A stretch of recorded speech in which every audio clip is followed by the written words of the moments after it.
Sari. Di sini ada teman saya yang bernama. Nama saya Mirna Indrawati.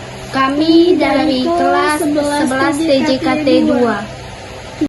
Di sini kami ingin menyampaikan materi mengenai jaringan berbasis luas atau WAN. WAN adalah jaringan komputer yang mencakup bagian yang besar. Contohnya, jaringan komputer antar wilayah, kota, dan negara. Seperti pada gambar di sini. Penjelasan selanjutnya akan disampaikan oleh Weni Citra Mayangsari.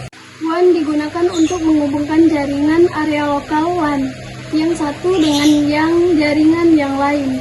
Materi yang ingin kami bahas adalah 1. Perkembangan berbasis luas tentang WAN. 2. Kegunaan teknologi WAN. 3. Teknologi WAN. 4. Klasifikasi koneksi WAN. Yang pertama mengenai perkembangan WAN. WAN adalah suatu istilah yang tidak asing lagi, terutama bagi solusi IT, sebuah perusahaan bisnis dan instalasi. Sejarah pembentukan jaringan ini bermula pada tahun 1940-an di Amerika, yang mana terdapat sebuah penelitian yang ingin dimanfaatkan penggunaan komputer secara bersama. Kemudian terus berkembang hingga internet mulai diperkenalkan. Maka sebagian besar LAN yang berdiri sendiri mulai berhubungan dan terbentuklah jaringan raksasa di tingkat dunia yang disebut WAN. Sekarang kita lanjut ke materi kedua. Kegunaan teknologi jaringan berbasis luas WAN. 1. Batas geografis yang luas. 2. Interface serial dan beroperasi pada kecepatan rendah. 3. Koneksi full time atau part time. 4. Menghubungkan perangkat yang terpisah melewati area yang luas. Pembahasan yang ketiga. Teknologi jaringan berbasis luas atau WAN. WAN digunakan untuk menghubungkan antar jaringan lokal hingga pengguna komputer dapat saling berkomunikasi. LAN dan WAN memungkinkan pertukaran informasi antar komputer, akan tetapi hanya terjadi pada batas-batas jaringan komputer tersebut.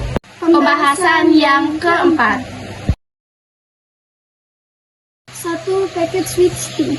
Jalur komunikasi berdasarkan pada transmisi data dalam paket-paket yang memungkinkan data dari berbagai alat pada network untuk berbagai kanal komunikasi yang sama secara serentak. Keuntungannya berbagi bandwidth dapat menghemat biaya. Kekurangannya hanya berjalan baik jika transfer data tidak bersifat kontinu. Lighted line atau point to point, koneksi khusus untuk satu pelanggan. Koneksi secara terus-menerus setiap saat. Kekurangannya hanya biaya mahal. 3. Circuit switching. Jalur koneksi yang digunakan dengan network dial-up yang harus melakukan setup pada koneksi terlebih dahulu sebelum melewatkan data.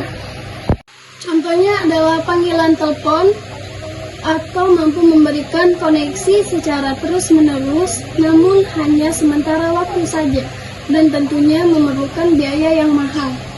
Sekian penjelasan yang telah kami sampaikan mengenai jaringan berbasis luas. Jika ada kata-kata yang kurang jelas, kami mohon maaf. See you next time. Goodbye guys.